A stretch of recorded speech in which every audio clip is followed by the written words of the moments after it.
Semarang selalu punya cara untuk terasa lebih dingin saat malam tiba, terutama di kawasan kota lama yang dipenuhi bangunan peninggalan kolonial. Rina, gadis berusia 20 tahun, berdiri di depan sebuah rumah bergaya Indis yang kini menjadi hak miliknya setelah kakeknya wafat sebulan lalu. Udara malam itu terasa berat, seolah membawa beban dari masa lalu yang enggan pergi. Ada bau khas kayu tua yang lembab bercampur samar dengan aroma kapur barus yang menusuk hidung. Kenapa rumah ini harus terasa seasing ini?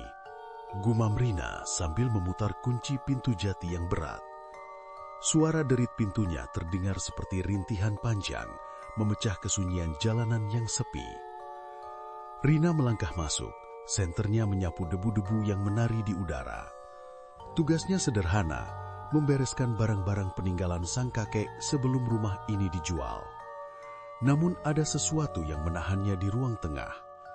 Di dinding utama, tergantung sebuah potret keluarga besar dalam bingkai kayu jati berukir rumit. Itu adalah foto hitam putih dari tahun 1950-an. Di sana ada kakeknya yang masih muda, neneknya yang anggun dengan kebaya kutu baru, dan anak-anak mereka. Semuanya tersenyum.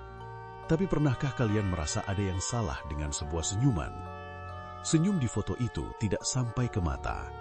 Bibir mereka tertarik begitu lebar, hingga sudut-sudutnya tampak hampir menyentuh telinga. Sementara mata mereka tetap hampa, seolah menatap kosong ke arah kamera. Rina mendekat, bulu kuduknya meremang.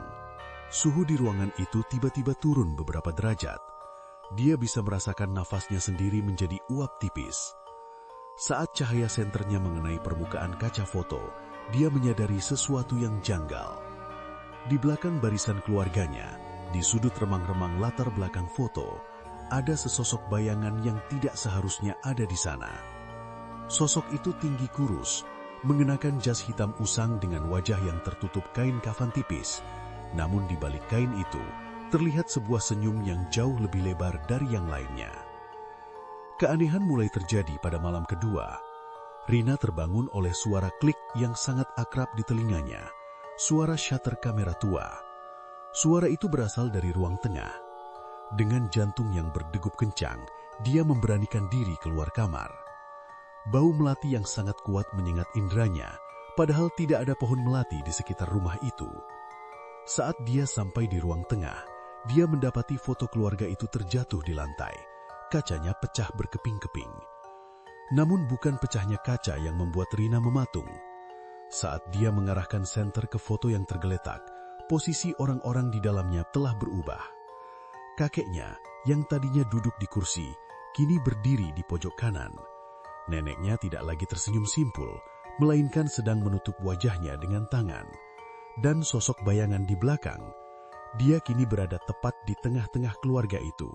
Tangannya merangkul bahu ayah Rina yang saat itu masih kecil. Senyum di wajah sosok itu kini tampak nyata. Gigi-giginya yang runcing terlihat jelas di balik kain kafan yang mulai robek. Rina merasa dunianya berputar. Dia teringat desas-desus di kalangan tetangga lama tentang kekayaan mendadak kakeknya setelah kepindahannya ke rumah ini. Ada yang bilang kakeknya melakukan perjanjian untuk mengikat kebahagiaan keluarga dalam sebuah potret abadi. Tapi kebahagiaan macam apa yang menuntut tumbal berupa ekspresi yang dipaksakan selamanya? "Siapa kamu?" bisik Rina, meski dia tahu tidak akan ada jawaban dari benda mati. Tiba-tiba suara tawa kecil terdengar dari arah tangga yang gelap. Suara itu kering dan serak. Rina menoleh dan melihat pantulan dirinya di cermin besar di samping tangga. Di sana, di dalam cermin, Rina tidak melihat dirinya yang ketakutan. Dia melihat dirinya yang sedang berdiri kaku dengan kedua tangan di samping tubuh dan bibirnya sedang ditarik ke atas oleh jari-jari pucat yang muncul dari kegelapan di belakang kepalanya. Dia mencoba berteriak, tapi mulutnya kaku. Dia mencoba lari, tapi kakinya terasa seperti terpaku ke lantai kayu. Suara shutter kamera kembali terdengar, kali ini begitu dekat, tepat di telinganya. Klik! Cahaya blitz yang menyilaukan meledak di depan matanya, membuatnya buta sesaat. Ketika penglihatannya kembali, rumah itu sunyi senyap. Tidak ada bau melati, tidak ada hawa dingin. Rina menggemetar, dia segera memungut foto keluarga yang tadi jatuh. Nafasnya tertahan. Di dalam foto itu, kini ada anggota keluarga baru. Seorang gadis muda berusia 20 tahun mengenakan pakaian yang persis sama dengan yang dipakai Rina saat ini, berdiri di barisan paling depan. Gadis itu, Rina, tersenyum begitu lebar hingga kulit di sudut bibirnya tampak seperti mulai robek, sementara matanya yang basah oleh air mata menatap putus asa ke arah siapapun yang melihat foto itu.